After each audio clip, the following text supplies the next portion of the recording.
사랑하는 여러분, 우리가 이 세상을 살다 보면 많은 어려움을 만나게 됩니다.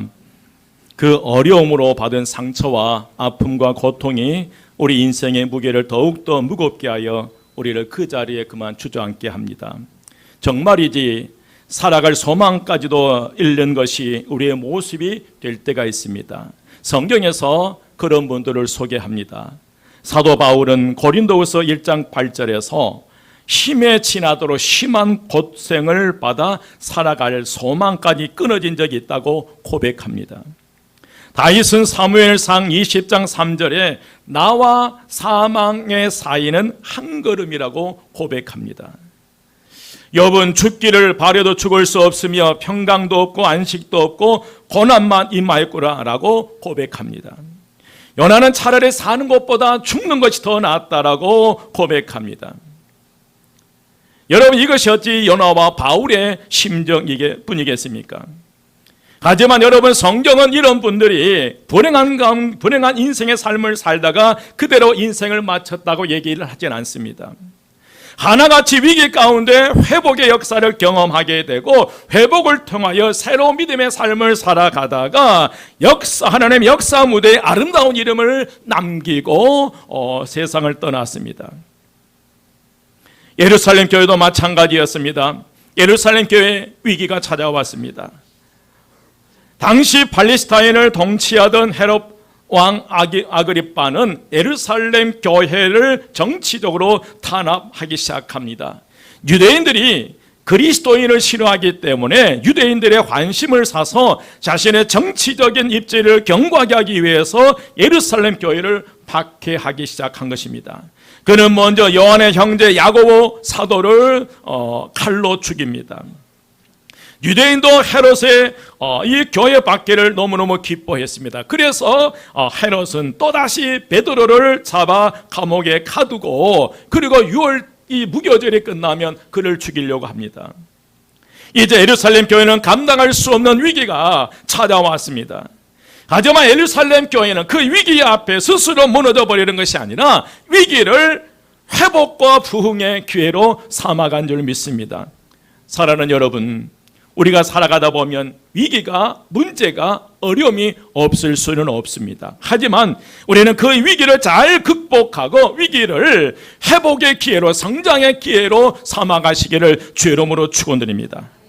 내가 이미 받은 상처와 아픔의 자리에서 좌절하고 절망하며 주저앉는 것이 아니라 아픔과 고통의 자리에서 다시 일어나 회복의 삶을 살아가시기를 주의 이름으로 축원드립니다. 그러면 위기로부터, 아픔과 고통으로부터 다시 회복할 수 있는 비결은 무엇일까? 어떻게 하면 그 비결을 찾아낼 수 있을까? 우리는 그 비결을 예루살렘 교회를 통해서 우리는 찾을 수 있습니다. 그래서 오늘은 갑자기 닥쳐오는 위기를 기회로 삼아 부흥하였던 예루살렘 교회를 살펴보면서 큰 은혜가 임하시기를 주의 이름으로 축원드립니다. 그 첫 번째로 여러분, 예루살렘 교회는 위기 앞에서 기도하였습니다. 뭐 하였습니다?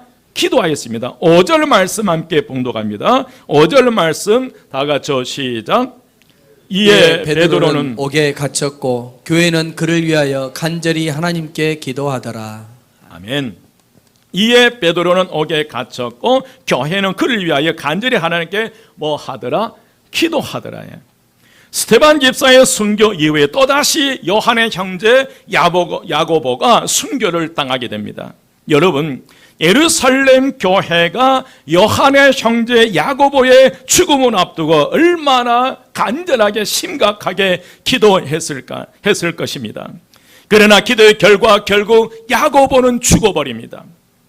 그렇게 간절하게 야고보를 살려달라고 하나님께 기도했는데 결과는 죽음이었기에 기도에 참여했던 사람들은 여러 가지 생각을 하게 됩니다. 기도 가지고는 안 되겠구나. 그래서 기도 외에 다른 방법을 찾아보자는 의견도 그 무리 가운데 생겨났을 것입니다. 여혈당원이었던 시몬은 특공들을 조직하여 감옥을 습격하고 다른 사람을 희생해서라도 예루살렘 교회의 중요한 인물 베드로를 구해오자는 의견을 내놓았을지도 모릅니다. 세리마태는 우리가 교회 전 예산으로 간수를 매수해서라도 베드로를 빼오자는 의견을 내놓았을 가능성도 있습니다. 그러나 여러분, 예루살렘 교회는 그 어떤 방법도 택하지 아니하고 기도의 방법을 택했습니다. 여러분, 최악의 상황에서 예루살렘 교회가 한 일은 하나님께 매달리는 것이었어요. 하나님께 간절히 기도하는 것이었어요. 이는 기도밖에 아무것도 할 수 없어서라기보다 기도만이 해결책이었기 때문에 그렇습니다. 여러분, 왜 그렇습니까? 우리가 위기 중에 기도해야 하는 이유는 성경에서 볼 수 있듯이 하나님께서 우리의 삶 가운데 회복의 역사, 치유의 역사, 변화의 역사에 반드시 기도라는 과정을 통해서 하나님의 뜻을 이루신 것입니다. 다시 말씀드리면 기도를 통하여 하나님의 역사를 만들어 가시기 때문입니다. 기도를 통하여 인간의 삶 속에 있는 고난과 고통을 우리 주님께서 직접 만져 가시고 계시기 때문에 그렇습니다. 우리의 삶의 현장에 당하는 고난과 고통을 우리가 기도할 때 주님께서는 그 기도를 통해서 우리를 만지시고 계신다는 것입니다. 그것이 우리가 기도해야 할 이유라고 말씀드릴 수 있습니다. 여러분, 기도는 주님께서 우리에게 가르쳐 주신 방법입니다. 고난과 고통과 때로는 우겨싸움을 당하여는 가운데에서도 주님께서 직접 기도하시며 묵묵히 그 문제들을 풀어가시는 것을 제자들에게 보여주시며 몸소 실천하신 것입니다. 여러분, 우리는 믿음의 사람들입니다. 하나님의 자녀입니다. 믿으시면 아멘?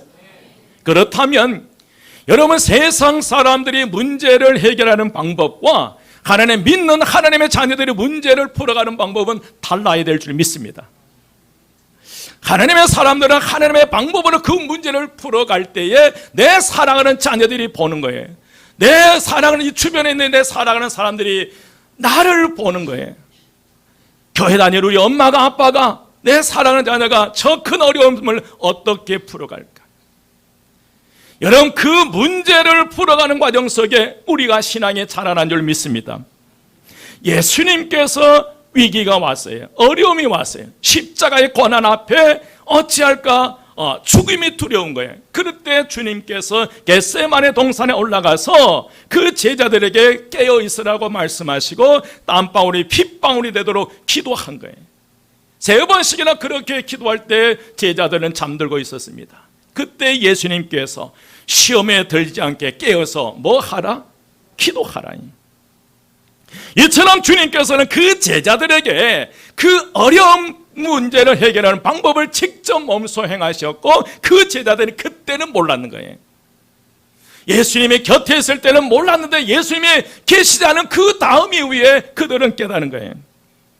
그래서 우리가 위기의 순간에 여러분, 기도의 자리로 나아가 부르짖기 시작할 때 위기는 환난과 핍박은 우리 성도들은 우리 교회를 무너뜨리는 것이 아니라 오히려 더 견고하게 만들어내는 힘이 된 줄 믿습니다. 주님께서 겟세마네 동산에서 기도하셨듯이 그리고 그 죽음의 십자가의 죽음의 길을 가셨던 것처럼 오늘 저와 여러분이 기도하는 가운데 당면한 모든 위기를 하나님의 은혜와 축복으로 받고 나가시기를 주의 이름으로 축원드립니다. 여러분, 이 무더위 속에서 과일들은 익어갑니다.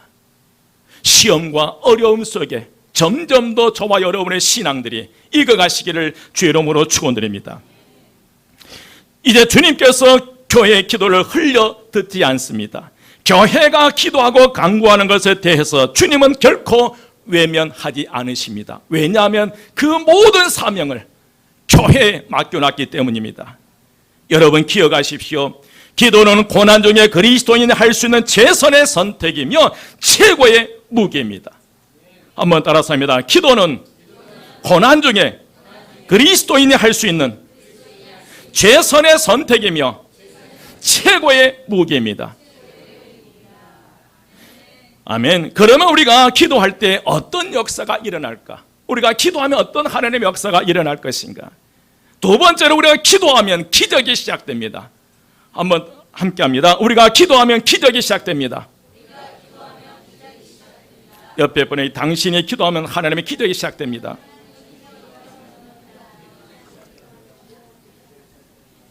우리가 중보기도 하면요, 하나님의 기적은 실제가 되고 실상이 되는 거예요. 불가항력적인 일 같아도 도저히 할 수 없는 그 일이라 할지라도 여러분 우리가 기도하기 시작하면 하나님 개입하시고 간섭하셔서 기적으로 만들어내시고 우리는 기적이지만 하나님 볼 때는 기적이 아니라는 거예요. 여러분의 삶에 그 일들이 여러분의 기도들이 실제가 되고 실상이 되는 그런 분명한 믿음의 역사가 나타나시기를 주의 이름으로 축원드립니다. 사도행전 12장 6절 말씀 함께 봉독합니다. 사도행전 12장 6절 말씀 다 같이 시작.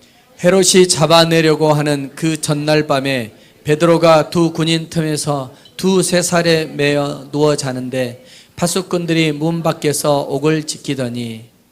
아멘. 여러분 헤롯이 잡아내려고 하는 그 전날 밤에 베드로가 두 군인 틈에서 쇠사슬에 매여 누워 자는데 파수꾼들이 문 밖에서 옥을 지키더니 그 전날 밤에 이 전날 밤은 헤롯이 베드로를 죽이려고 하는 그 전날 밤이에요. 사도행전 12장 1절에서 3절 말씀에 보면 그때에 헤롯 왕이 손을 들어 교회 중에서 몇 사람을 헤아려 하여 요한의 형제 야고보를 칼로 죽이니 유대인들이 이 일을 기뻐하는 것을 보고 베드로도 잡으려 할새 때는 무교절 기간이니라. 헤롯이 야고보를 칼로 죽일 때 유대인들이 너무너무 기뻐하는 거예요. 그래서 헤롯은 베드로도 죽이려고 했습니다. 하지만 그때가 마침 무교절이었어요. 이스라엘은 3대 절기가 있습니다. 유월절과 맥추절과 초막절이에요. 유월절은 이스라엘 백성들이 애굽에서 하나님의 은혜로 출애굽을 기념하는 날이에요. 무교절은 누룩이 들어가지 않는 그런 무교병을 먹는 그 기간으로 유월절 다음 날부터 일주일간 지키는 절기입니다. 어찌됐든 유대인들에게 있어서 이 유월절과 이 무교절은 가장 경건하고 신성한 절기입니다. 그래서 이 헤롯은 유대인들의 명절인 유월절과 무교절에 베드로를 죽이는 것은 유대인들이 원치 않기 때문에 헤롯에게는 굉장히 부담스러웠습니다. 그래서 자제를 하여 날짜를 무교절 다음 날로 정한 거예요. 그렇다면 여러분 누구나 생각하기를 헤롯이 무교절이 끝나면 베드로를 뭐 하겠다? 죽이겠다는 생각을 다 하는 거예요. 이 사실을 예루살렘 교회도 알고 마가라 하는 요한의 어머니 마리아의 집에서 중보 기도하고 있는 모든 기도자들이 다 알고 있는 거예요. 이 밤이 지나면 베드로는 죽겠다. 그래서 여러분 그들은 어떻게 기도했겠습니까? 무교절이 끝나기 전에 살려달라고 간절히 아마 기도했을 것입니다. 지금 우리는 사전에 사도행전 12장의 그 말씀의 결과를 알고 있잖아요. 우리는 전혀 아무 생각 없이 전혀 두려운 마음 없이 12장을 읽었어요. 베드로는 감옥에서 뭐 할 것이고 풀려날 것이고 그리고 헤롯은 벌레의 충에 먹혀 죽을 것이고 그 결과는 다 알고 있단 말이에요. 그래서 우리는 읽는데 여러분 이 사실을 알지 못했던 그 당시 그 다락방에서 베드로를 위해서 기도하는 그 성도들은 그 심정은 어떠했겠어요? 얼마 전에 요한의 형제 야고보도 헤롯에 의해서 죽임을 당하였고 이제 무교절이 지나면 예수님의 수제자 베드로도 죽는다고 생각할 때 그들은 얼마나 간절하게 기도했겠습니까? 주여 이 절기가 끝나기 전에 어서 빨리 옥문을 열어 주시옵소서. 얼마나 여러분 간절히 기도했겠습니까? 5절 말씀입니다. 이에 베드로는 옥에 갇혔고 교회는 그를 위하여 간절히 하나님께 기도하더라. 여러분 이 간절이라는 단어는 뜨겁게 열정적으로 기도한다는 의미예요. 간절하게는 내 모든 열정과 에너지를 완전히 소모한다는 그런 의미예요. 생명을 걸고 부르짖는 기도를 의미합니다. 정말 절박한 기도는 우리의 자세부터 달라지는 거예요. 여러분 그래도 우리 교회는 그런 분이 없어서 말씀을 드립니다. 상상을 한번 해보십시오. 제일 뒷짝에서 다리 꼬고 팔짱 끼고 그리고 기도하고 있다면 여러분 그 자세가 절박한 그런 모습은 아닐 거예요. 정말 내 사랑하는 자녀들이 죽음을 앞두고 있다면 내 사랑하는 이들 죽음을 앞두고 있다면 우리는 기도하는 자세가 달라지게 되고 절박하게 간절하게 하나님께 우리는 나가 기도할 수밖에 없을 것입니다. 이제 하루밖에 남지 않았어요.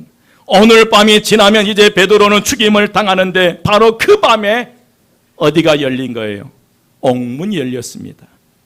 그날 밤에 하나님께서 천사를 보내서 옥문을 열어주셨습니다. 여러분, 헤롯이 죽이려고 하는 큰 전날 밤에 주의 천사가 베드로를 구출해 낸 것입니다. 사람들은 내일이면 베드로가 죽임을 당할 것이라고 생각했지만, 하지만 그들은 결코 기도를 포기하지 않고 밤늦게까지 계속 그들은 기도하고 있었습니다. 기도는 여러분 반드시 기도로 응답됩니다. 기도는 사람의 일이 아니라 하나님의 일이기 때문에 기도는 반드시 응답되는 역사가 일어날 줄 믿습니다. 여러분, 여러분의 기도는 결코 실패하지 않습니다. 한번 합니다. 기도는 결코 실패하지 않습니다. 오늘 여러분 중에 기도하시면서 낭망하신 분들이 계십니까? 꼭 기억하십시오. 우리의 기도는 반드시 응답됩니다. 옆에 분에게 당신의 기도는 반드시 응답됩니다. 여러분, 왜 그렇습니까? 우리가 기도하기 시작하면 하나님의 역사가 시작되는 것이고, 우리가 기도하기 시작하면 기적이 시작된다는 거예요. 그래서 세 번째로 우리의 기도는 시공간을 초월하여 응답됩니다. 우리가 기도하면 시공간을 초월하여 반드시 응답될 줄 믿습니다. 우리가 기도할 때 하나님께서는 천사를 보내서 응답해요. 여러분, 천사들은 하나님께서 보내신 섬김의 영입니다. 히브리서 1장 14절 말씀에 보면 모든 천사들은 섬기는 영으로서 구원받을 상속자들 위하여 섬기라고 보내심이 아니냐. 초대교회 성도들이 기도할 때 섬김의 영인 천사들을 보내어 베드로를 구하신 줄 믿습니다. 여러분, 7절부터 보시겠습니다. 7절부터 교독으로 함께 봉독하시겠습니다. 호련히 주의 사자가 나타나며 옥중에 광채가 빛나며 또 베드로의 옆구리를 쳐 깨워 이르되 급히 일어나라 하니 쇠사슬이 그 손에서 벗어지더라. 천사가 이르되 띠를 띠고 신을 신으라 하거늘 베드로가 그대로 하니 천사가 또 이르되 겉옷을 입고 따라오라 한대. 베드로가 나와서 따라갈새 천사가 하는 것이 생시인 줄 알지 못하고 환상을 보는가 하니라. 이에 첫째와 둘째 파수를 지나 시내로 통한 쇠문에 이르니 문이 저절로 열리는지라. 나와서 한 거리를 지나매 천사가 곧 떠나더라. 11절 함께 봉독합니다. 다 같이 시작. 이에 베드로가 정신이 들어 이르되 내가 이제야 참으로 주께서 그의 천사를 보내어 나를 헤롯의 손과 유대 백성의 모든 기대에서 벗어나게 하신 줄 알겠노라 하여. 아멘. 여러분, 갑자기 주님의 천사가 나타나고 환한 빛이 베드로가 갇혀 있는 그 감옥에 비추었습니다. 천사가 베드로의 옆구리를 쳐서 깨웁니다. 여러분, 어떻게 지금 양옆에 군사들이 어깨를 잡고 있어요. 내 표를 치고 그때 어떻게 해서 코 골고 잠을 잘 수 있을까? 이게 분명한 믿음의 확신이 있었기 때문에 가능한 줄 믿습니다. 어찌됐든 베드로의 옆구리를 쳐서 깨우며 어서 일어나라고 말할 때 그 순간 베드로의 손목에 매여 있던 사슬이 풀렸어요. 천사가 베드로에게 허리끈을 메고 신을 신으라 라고 말하였습니다. 베드로는 그 천사의 시키는 대로 했어요. 베드로는 천사를 떠나 밖으로 나가면서 천사가 하는 일이 꿈인지 생시인지 알지 못했습니다. 베드로는 자기가 환상을 보고 있다고 생각했습니다. 천사와 베드로가 첫 번째 경비병과 두 번째 경비병을 지나 성으로 통하는 철문에 이르자 철문이 저절로 열렸습니다. 그들이 문을 나와 거리를 한 구역 걸을 때에 갑자기 천사는 베드로를 떠나 어디론가 사라져버렸습니다. 그때서야 비로소 베드로는 정신이 들어 혼잣말로 중얼거립니다. 이제야 나는 이 모든 것이 실제라는 것을 알았다. 주님께서 천사를 보내어 나를 헤롯의 손에서 그리고 유대인들의 모든 계략에서 구하셨구나. 여러분, 이 베드로의 고백, 이게 환상이 아니라 생시가 아니라 실제라고 고백했던 것처럼 여러분의 기도가 환상이 아니라 그냥 막연한 기도가 아니라 실제와 실상이 되시기를 주의 이름으로 축원드립니다. 그런데 여러분, 실제와 실상이 되기 위해서 내가 지금 무엇을 놓고 기도한지를 알아야 되는 거예요. 여러분 무엇을 놓고 기도하고 계십니까? 여러분 기도는 두리뭉실하게 하나님 도와주세요 심지어 이게 아니라는 거예요. 구체적으로 기도할 때 응답되는 것을 여러분 볼 수 있습니다. 여러분 예루살렘 그 교회 성도 그 다락방에 있는 그 성도들 기도할 때 오직 하나, 옥문을 열어주셔서 베드로를 살려주시옵소서. 그 기도가 실제가 되고 실상이 된 줄 믿습니다. 여러분 우리의 기도는 허공에 외치는 공허한 기도가 아니라 우리의 중보 기도는 반드시 실제와 실상이 되는 역사가 일어나리라 믿습니다. 오늘 베드로를 통해 베드로를 위한 그 기도가 실제가 되고 실상이 됐던 것처럼 여러분의 삶의 현장에 여러분의 그 가장 고통스럽고 괴로운 그 자리에 사는 기도가 반드시 응답되고 실제가 되고 실상이 되시기를 주의 이름으로 축원드립니다. 이제 베드로가 풀려나서 마리아의 집으로 찾아갑니다. 12장 12절 말씀이 깨닫고 막아라 하는 요한의 어머니 마리아의 집에 가니 여러 사람이 거기에 모여 뭐 하고 있더라? 기도하고 있더라. 베드로는 마가의 어머니 집으로 가서 마침 기도하고 있는 성도들을 만납니다. 베드로가 도착했던 때가 꽤 늦은 시간이었음에도 불구하고 많은 성도가 모여 기도하고 있었습니다. 여러분 예수님이 십자가에 달리시기 전에 겟세마네 동산에서 베드로에게 시험에 들지 않게 깨어서 기도하라 라고 말씀하셨던 그 말씀이 연상됩니다. 베드로는 그때를 기억하며 아마 평소에 성도들에게 기도를 강조했을 것입니다. 시험에 들지 않게 깨어서 뭐 하라? 옆에 분에게 얘기하시면 시험에 들지 않기 위해서 기도합시다. 제발 기도합시다. 여러분 오늘날 교회는 어느 때 봐도 깨어 기도할 때인 줄 믿습니다.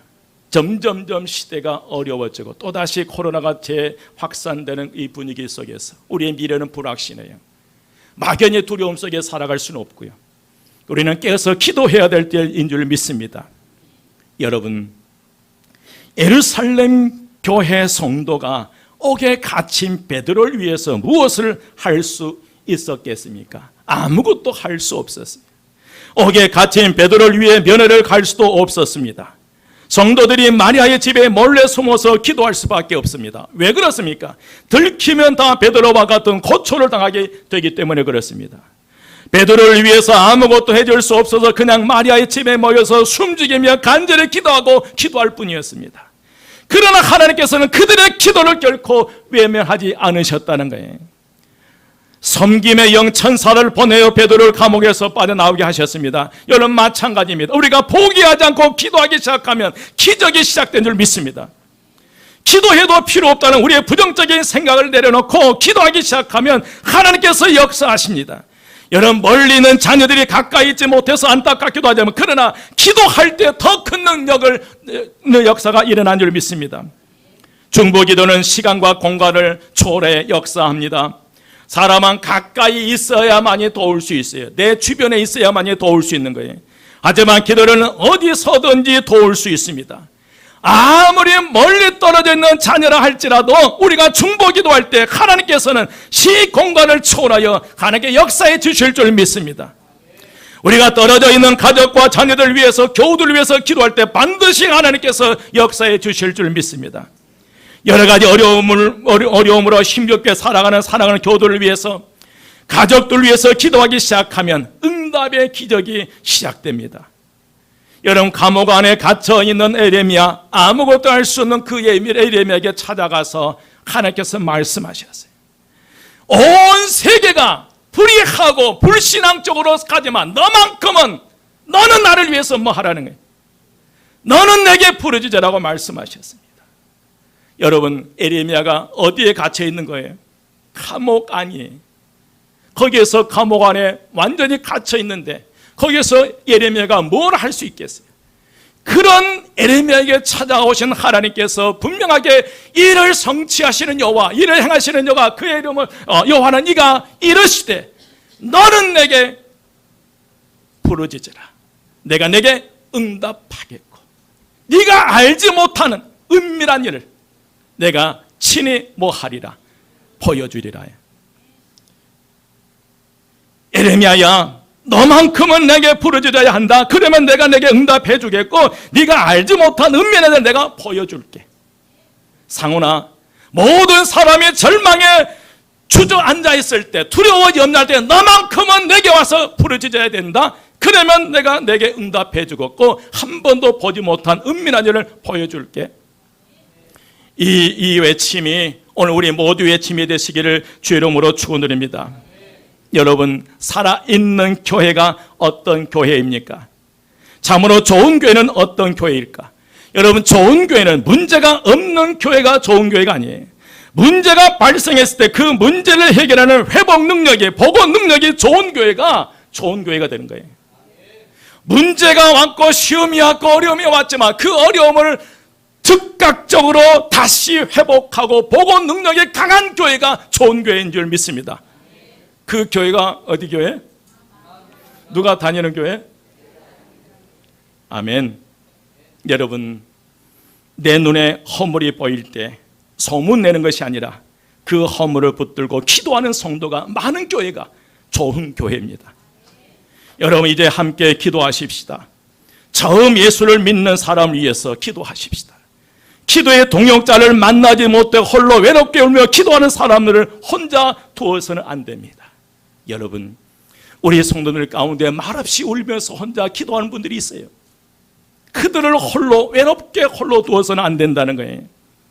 여러분, 주변을 보십시오. 아무 문제가 없어 보여도 말할 수 없는 아픔과 상처로 힘겨워하는 그 성도들입니다. 여러분, 한번 옆에 분 한번 보십시오. 한번 얼굴 한번 봐보십시오. 한번 봐주세요.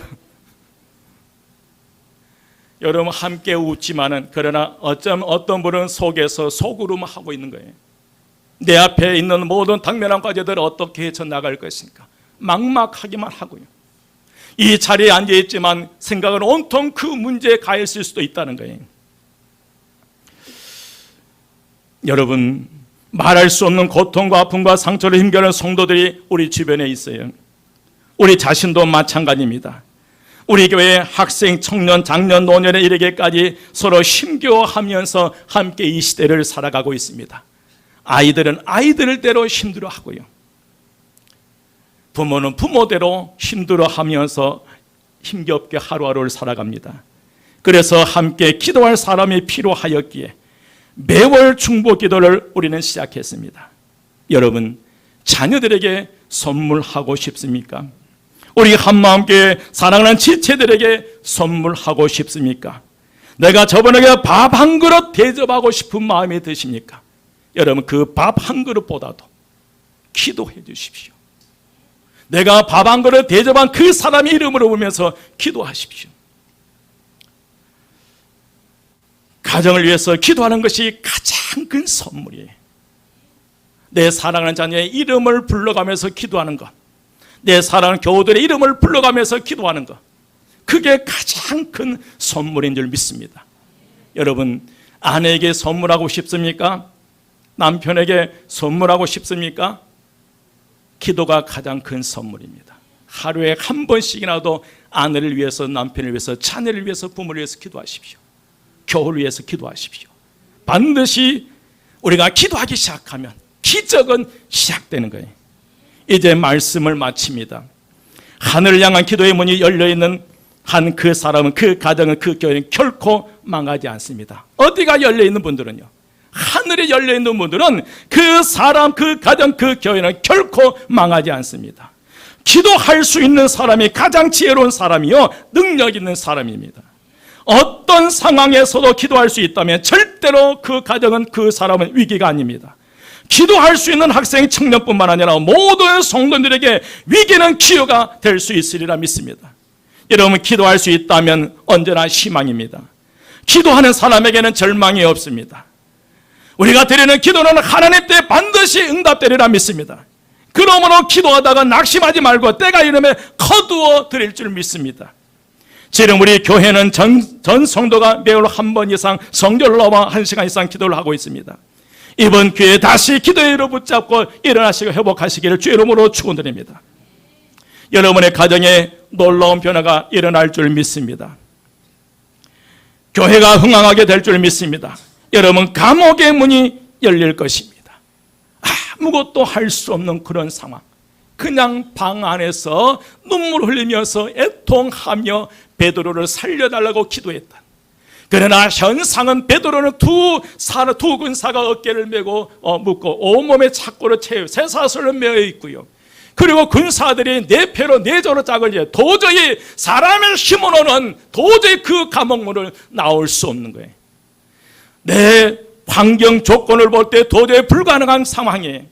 그러나 그런 상황 속에 그 현상, 그 상황, 그 현실을 보면서 기도하는 것이 아니라 우리는 하나님을 보면서 기도해야 될 줄 믿습니다. 그 기도하기 시작할 때 하나님의 기적은 시작됩니다. 여러분의 원망과 불평은 사탄이 역사예요. 원망과 불평은 사탄이 역사예요. 저는 우리 교회의 원망과 불평보다는 기도 소리가 더 커지기를 원합니다. 감사의 소리가 더 커지기를 원합니다. 기도할 때 하나님이 역사하시고 기도할 때 섬김의 영 천사를 보내서 여러분의 가정, 여러분의 자녀들을 지켜내실 줄 믿습니다. 이 베드로에게 나타난 이 상황이 실제 실상이 생시가 아니고 환상이 아니라 실제 실상이었던 것처럼 이런 하나님의 역사가 오늘 저와 여러분에게 나타나시기를 주의 이름으로 축원드립니다. 기도드리겠습니다. 길이요 진리요 생명이 되신 우리 주 예수 그리스도의 은혜와 하나님의 크신 사랑하심과 성령님의 감화 감동 충만 역사하심이 위기 앞에서 기도를 통해서 새로운 기적을 맛보며 새로운 믿음의 삶을 살기 원하는 저희 모든 성도들 머리 위에 지금부터 영원까지 함께 하시기를 간절히 축원드리옵나이다. 아멘.